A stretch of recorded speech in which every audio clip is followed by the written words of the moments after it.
तो अब हम क्या करेंगे, अब हम simply v is equal to u plus a t जो है इसको सॉल्व करेंगे। तो v की वैल्यू जो है वो हमें नहीं पता, v की वैल्यू हमें निकालनी है। ठीक है, तो u की वैल्यू जो है वो 4i है, प्लस एक्सेलरेशन की वैल्यू दी हुई है -3i प्लस 12j। सो हम इसको ब्रैकेट में लिख लेते हैं, -3i प्लस 12j। ठीक है, और टाइम की वैल्यू भी दी हुई है t, so this will be t।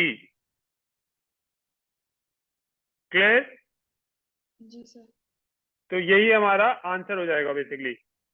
इसको हम यहीं पे छोड़ देंगे, so this will be your answer, that will be v is equal to 4i plus -3i plus 12j t। Clear? तो मतलब सर इसके अंदर सिंपल बस फॉर्मूला आपने सेलेक्ट करना है, पता करना था कौन सा एग्जैक्टली फॉर्मूला लगेगा। एग्जैक्टली, क्योंकि उसने हमें कि कोई आगे वैल्यू नहीं दी सॉल्यूशन हुई ना, उसने लिखा हुआ है एट टाइम t सेकेंड। तो अब अगर जी कुछ वैल्यू निकालनी होती तो वो टाइम की वैल्यू बताता ना हमें। जी तो हमें सिंपली क्या करना था, सिंपली इनपुट करना था। ठीक है, अगर उसने लिखा है value at time t second, तो इसका क्लियर मतलब ये होता है कि हमें आंसर देना है in terms of t। Clear? जी ठीक है, अब क्या कह रहे हैं अगले पार्ट में, देखो इसने कर दिया, find the speed of p when t is equal to 0.5। तो अब क्या करेंगे, अब ये जो आपने इक्वेशन बनाई है इसमें t की वैल्यू आप डाल दोगे 0.5। तो this will become v is equal to 4i plus -3i plus 12j, और t की जगह मैं लिख दूंगा 0.5। ठीक है बेटा, तो पहले 0.5 इससे मल्टीप्लाई होगा, फिर 0.5 इससे मल्टीप्लाई होगा 12j से। जी तो ये क्या बन जाएगा, ये बन जाएगा v is equal to 4i, 0.5 into -3 कितना होता है, -1.5 -1.5 i, और 0.5 इंटू 12 कितना होता है, 6 प्लस 6 6j। ठीक है, तो v इज इक्वल टू, अच्छा 4i माइनस 1.5i कितना हो जाएगा,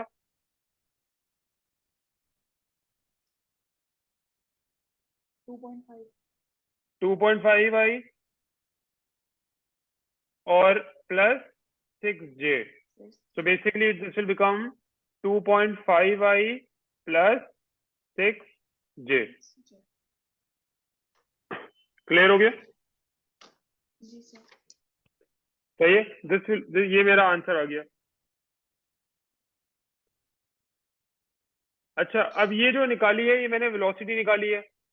ठीक है, ये क्या आ गया, मेरी वेलोसिटी आ गई। अब ये जो वेलोसिटी है, ये हमारी आई है in terms of a vector. I और जे जो है, इसका मतलब है कि ये वेक्टर है। ये क्या है, ये एक वेक्टर वेक्टर फॉर्म है। 2.5i प्लस 6j का मतलब है कि this is actually A vector form.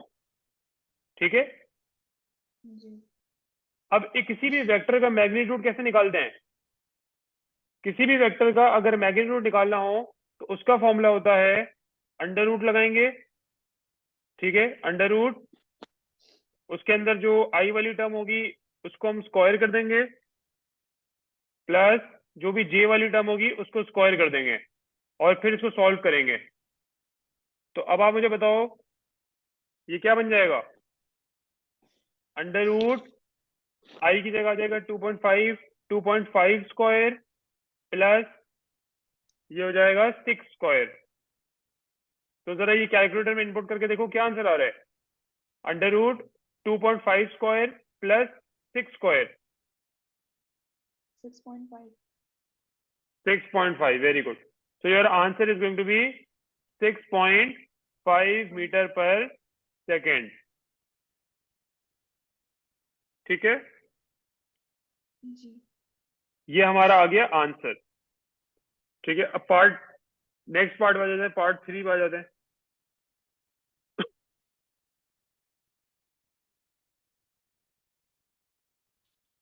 Part 3 read कीजिएगा।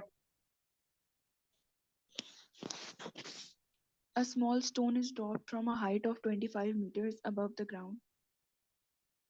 ठीक है, Find the time taken for the stone to reach the ground. सही है। अब हमें क्या कहा है इसने, हमें इसने कहा है कि स्टोन जो है ना, हमने स्टोन को ड्रॉप किया है from a height of 25 metres. तो इसका क्या मतलब हुआ बेटा, फॉर एग्जाम्पल ये हमारा ग्राउंड है, ठीक है, और ग्राउंड से ठीक 25 मीटर ऊपर, 25 मीटर ऊपर, लेट से यहां से हम लोगों ने एक स्टोन को ड्रॉप किया है, ठीक है, जी। क्लियर। यहां से हमने ये स्टोन को ड्रॉप कर दिया हम लोगों ने, और ग्राउंड से जो हाइट है वो है 25 मीटर, ठीक हो गया। अब हमें निकालना क्या है, हमें निकालना है find the time taken for the stone to reach the ground. अब पहले हम ये देखेंगे हमेशा की तरह कि हमें क्या क्या चीजें दी हुई हैं और हमें क्या क्या निकालना है। तो ये हमें पता चल गया कि हमें टाइम जो है वो निकालना है, ठीक हो गया। अच्छा, ये जो हाइट ऑफ 25 मीटर है ये क्या चीज है, ये 25 मीटर क्या चीज है?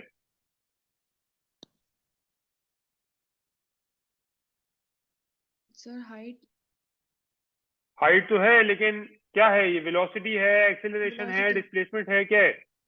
वेलोसिटी नहीं, डिस्प्लेसमेंट है। 25 मीटर डिस्टेंस है, डिस्प्लेसमेंट है, डिस्प्लेसमेंट मीटर्स में दिया हुआ है ना 25, ये हमें हमारी डिस्प्लेसमेंट है, ठीक है।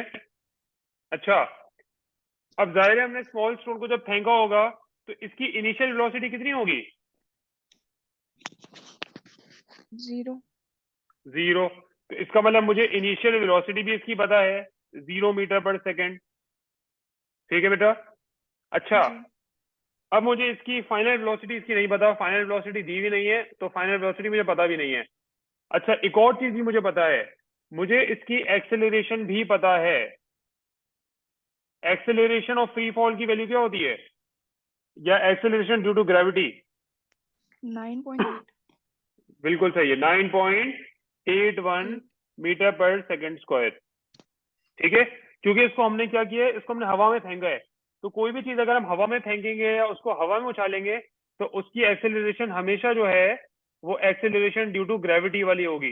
यानी कि इसकी भी एक्सेलरेशन कितनी होगी स्टोन की, 9.81, ठीक है। जी। अच्छा, अब 9.81, अब अच्छा, अब इसके अंदर साइन भी मैटर करता है कि एक्सेलरेशन जो है वो पॉजिटिव होगी या नेगेटिव होगी। तो अब आप मुझे बताओ, ग्रेविटी जो है वो कहाँ पे एक्ट करती है, नीचे की तरफ एक्ट करती है या ऊपर की तरफ? नीचे की तरफ और हमने स्टोन को कहाँ फेंका है, नीचे की तरफ ग्राउंड की तरफ। यानी कि स्टोन भी एक्सेलरेशन के डायरेक्शन में जा रहे हैं ना, स्टोन भी तो जी। ग्रेविटी के डायरेक्शन में जा रहे हैं, तो दोनों का जी। डायरेक्शन सेम है। इसीलिए हम इसको लेंगे +9.81, ठीक है, क्योंकि ये जी। ग्रेविटी के डायरेक्शन में ही जा रहा है। अगर इसको ऊपर फेंक दे तो फिर इसका साइन नेगेटिव हो जाता, क्योंकि फिर जो है ये ग्रेविटी के ऑपोजिट डायरेक्शन में जा रहा होता, ठीक है। अब हम हमारे क्या है, अब हम देखेंगे अब कौन सी ऐसी इक्वेशन है, अच्छा कौन सी चीज जो है यहाँ पे मिसिंग है।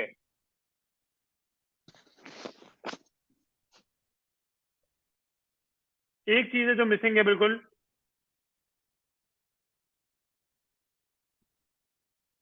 जो हमें ना निकालनी है और ना हमें दी हुई है।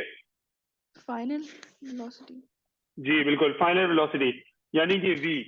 तो अब मैं कोई ऐसी इक्वेशन देखूंगा जिसके अंदर v के अलावा सब कुछ हो, ठीक है। कोई ऐसी इक्वेशन इस्तेमाल जी। करूंगा जिसमें v के अलावा बाकी सारी चीजें हों। तो इसकी एक ही इक्वेशन होती है, that is h is equal to u t plus half a t square. अब आप देखो इसके अंदर जो है वो हमारी फाइनल वेलोसिटी नहीं है।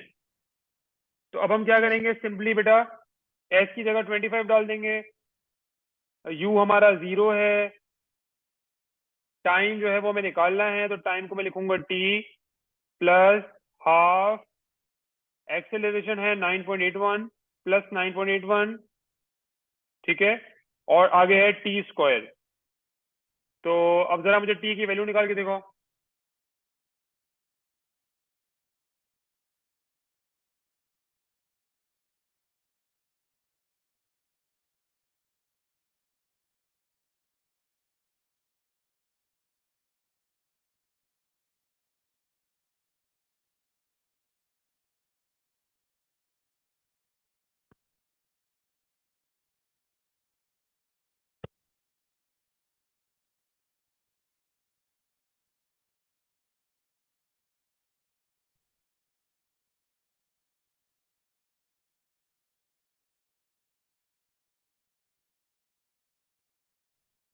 निकला आंसर?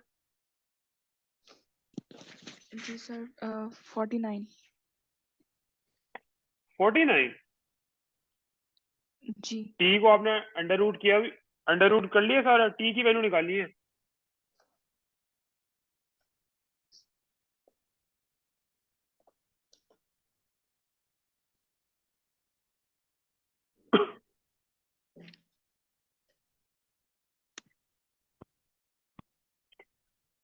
देखो 0 × टी जो है वो 0 हो जाएगा, तो यहाँ पे आएगा 25 इज इक्वल टू हाफ, बल्कि ये हो जाएगा 9.81 अपॉन 2, और यहाँ पे आ जाएगा टी स्क्वायर। ठीक है, तो फिर हम 2 को 25 से मल्टीप्लाई करेंगे तो बन जाएगा 50। फिर 50 डिवाइड कर देंगे 9.81 से, और फिर जो आंसर होगा उसको हम अंडर रूट कर देंगे तो टी की वैल्यू निकल आएगी।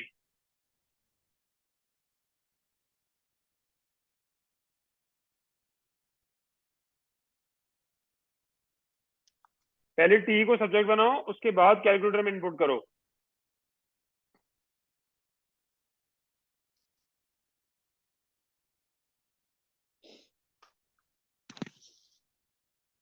सर आप किसी और कलर यूज कर सकते हैं, मुझे विजिबल नहीं है टाइम।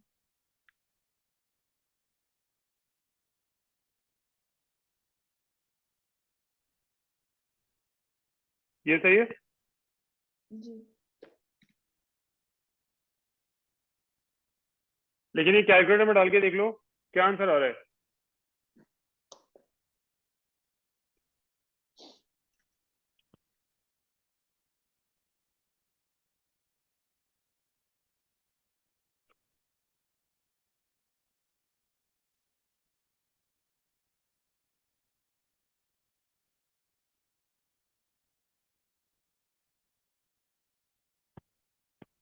ये करके देखो क्या होगा आंसर। Under root 50 upon 9.81।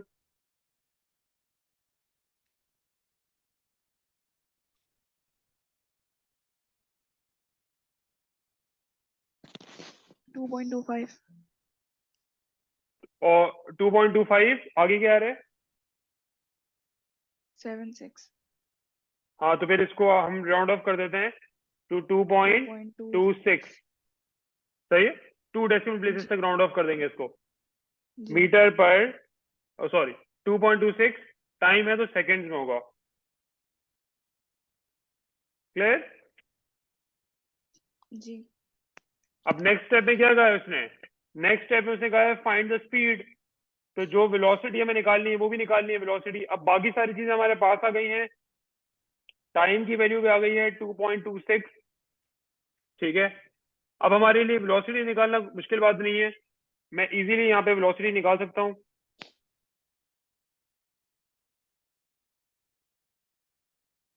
बाकी सारी चीजें मेरे पास हैं, तो लेट से मैं निकाल लेता हूँ। ये वाला फॉर्मूला इस्तेमाल कर लेते हैं बेटा, v square is equal to u square plus 2as। तो वी स्क्वायर, अब वी हमें निकालना है, u की वैल्यू 0 है तो this will become 0 square plus 2 into 9.81, और s की वैल्यू जो थी वो है 25। 25। अब निकाल लो v की वैल्यू।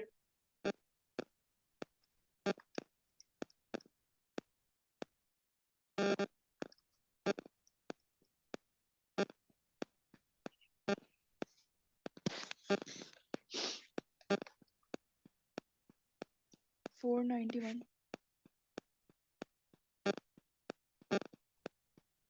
4 अंडर रूट कर लिया।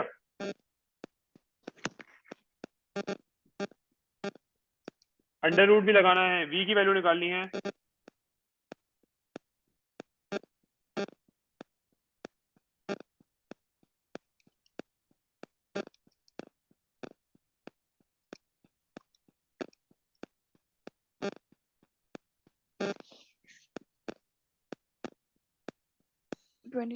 क्या? 22.15। बिल्कुल 22.15। 15। Metre per second. ये आ गया मेरा आंसर। क्लियर? जी थोड़ी सी डिस्टरबेंस आ रही है आपकी तरफ से? जी सर क्लियर। आपकी तरफ आवाज में थोड़ी डिस्टरबेंस आ रही है बैकग्राउंड में।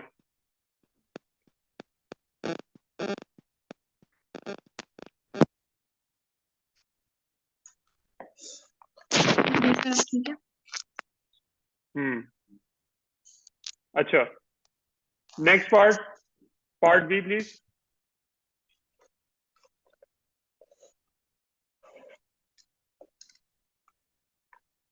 Kindly read part B.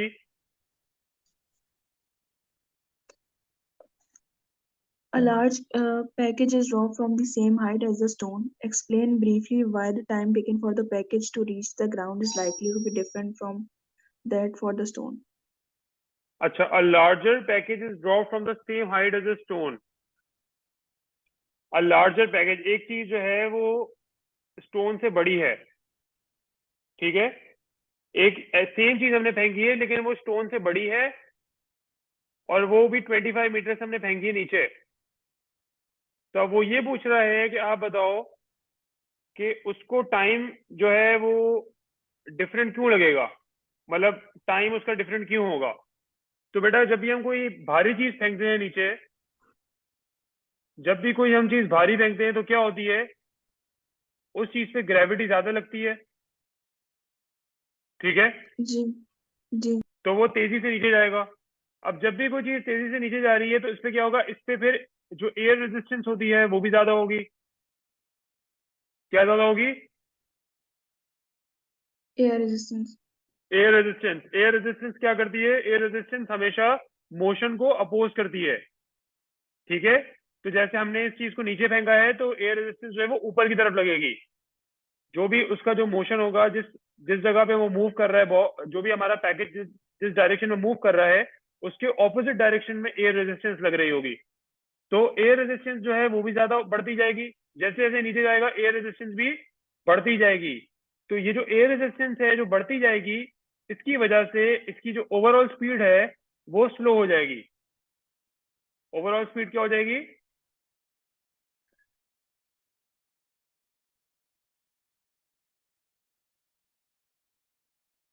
Overall speed क्या हो जाएगी?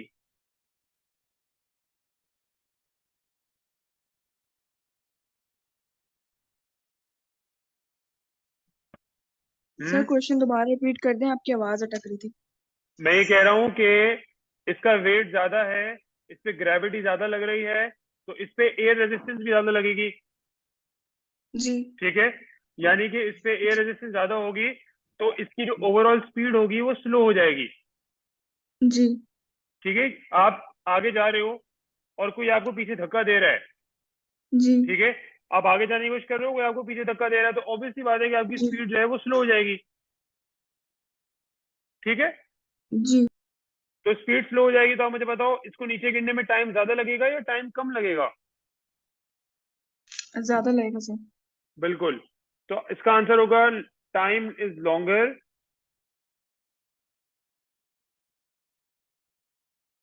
Time is longer due to air resistance.